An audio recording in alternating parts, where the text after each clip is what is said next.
Welcome. This is Into the Writer's Cave. I'm your host, Patricia Sargent. On this episode, we're going into the Writer's Cave with award-winning author Keith Thomas Walker, who's known as the master of romantic suspense and urban fiction. Keith, thank you so much for taking time out of your writing to invite us into your story world. Oh, thanks for having me. It's awesome to be invited to participate in this interview. Oh, the pleasure is mine, sincerely. Let's warm up with some of the basics. When were Okay. you first published? My first book came out in 2000. I should actually know this. 2007, I believe. I believe it was 2007, and it was Fixing Tyrone. Oh, people were raving about that book. Yeah, I just did a re-release of it recently. I had to redo the cover, and when I went ahead and revised it, I upgraded it because the original version was still had a lot of antiquated things like MySpace and things like that. So I just released a revised version of it with a new cover. I kept the story the same, but I recently revised it, and I hadn't really read much of that book since way back when I published it and sent the final draft to the publisher at the time. So going back into that book and reading it again, I fell in love with Tyrone and Mia all over again. And it just reminded me of my roots, my beginnings as an author. So I really had a lot of fun working with that book, and I'm glad I was able to put it out again under my name. Oh, that's fantastic. That's a really good feeling. It How is. many books have you published to date? I think I'm up to, well, if I count novellas, I think I'm up to 33, maybe 34, Wow. if I And count novellas. you have to count the novellas. They were work too. Yes, they were. So So there's a lot. of those, now I read an interview with you in which you said that you don't want to write series, but you have written series. When I first started writing, I really fell in love with the standalone because when I would go to events, readers would ask if I have to read this before I read this. And also, I felt that when you're writing a series, if you get involved in one deeply, then back then I used to feel that you had to, at the end of one of the books, you had to leave it on a cliffhanger perhaps to keep the reader wanting to come more, which is something I was against at the time. Or at the beginning of a new book in the series, you would have to kind of jack up the happily ever after that you already created in order to get into a new story. And I was not a fan of that because I believe if I concluded a book and I gave you a happily ever after, then I wouldn't want to go back and change it and create drama where there was none at the end of the other book.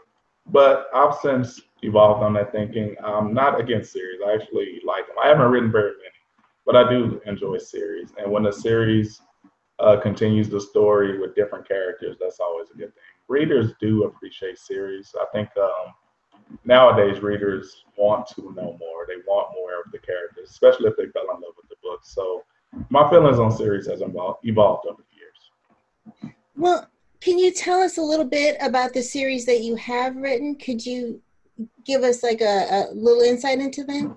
I think to my recollection, I've only written a couple. One would be the Brick House series, and that's a contemporary romance about a matriarch of the family who has a construction company, and her name is Cora, and she falls in love with a contractor who's on a similar level as hers.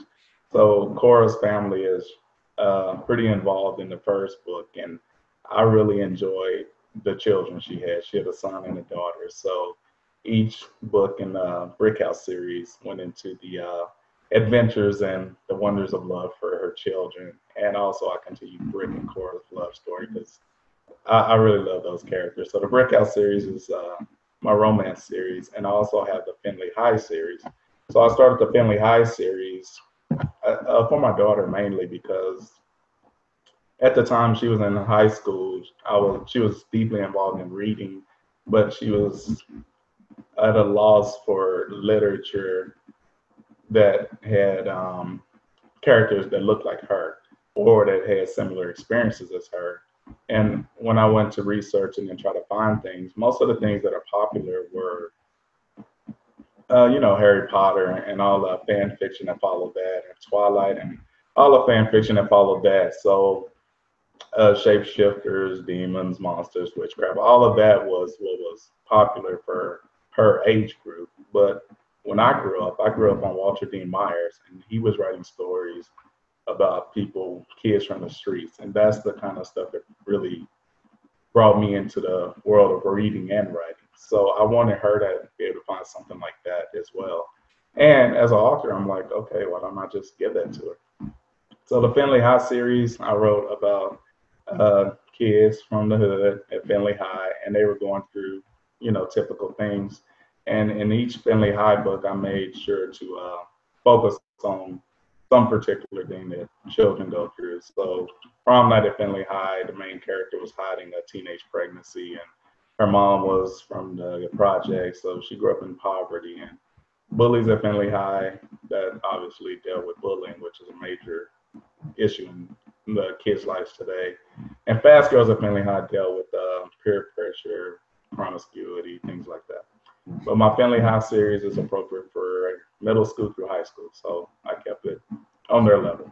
See, reader feedback on the bullies at Finley High and the one with the peer pressure, they really appreciated those issues that you dealt with because they're so topical, right? And they could give parents insights into how to steer their children when they're going through something like that. Yeah, definitely, especially with bullies, because I didn't want to write a story and just have the main character just experience this without finding practical solutions to it. So that book I worked really hard on as being not necessarily a guide, because story writing is number one. I want to tell an engaging story, but I did want to make sure that a parent had a child that was going through this book, either for the parent or the child, would be enlightening.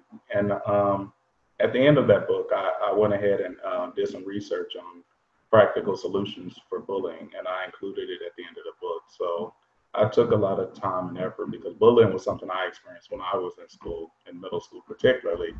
And I drew up on a lot of those experiences when I wrote that book. So that book is very touching, and it's just a powerful story. And they're going to make a play of that book, by the way. Oh my gosh, that's fantastic. Okay, I think that's Into the Writer's Cave exclusive that we just got from Keith Thomas Walker. In addition to calling on your past experience being bullied in school, you're a teacher. Did that give you insight into dealing with bullying as well?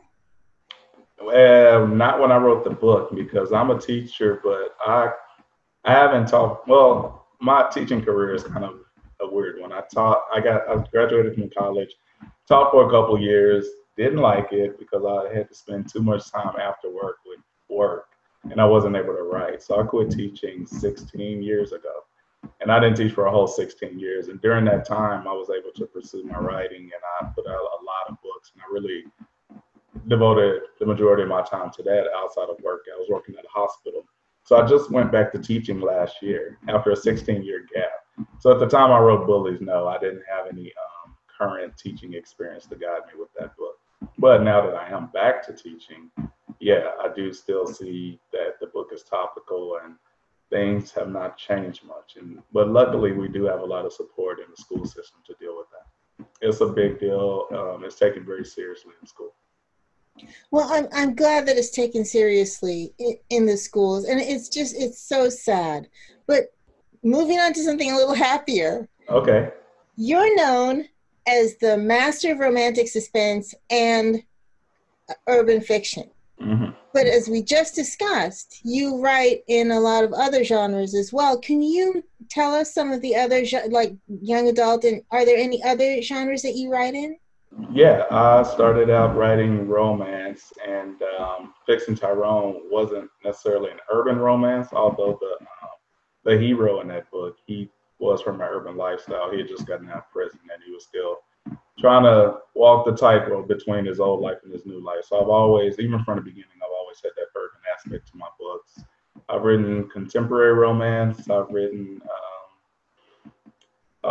Christian romance. I've written murder mysteries. I've written poetry collection. I've written the young adult series, and obviously urban fiction. I still like to dabble in urban fiction when I get a chance. And I think one year I literally published 4 genres in one year. It wasn't a challenge in the beginning, but once I did it, I was like, wow, I published 4 genres in one year. And so that's challenging. It sounds challenging.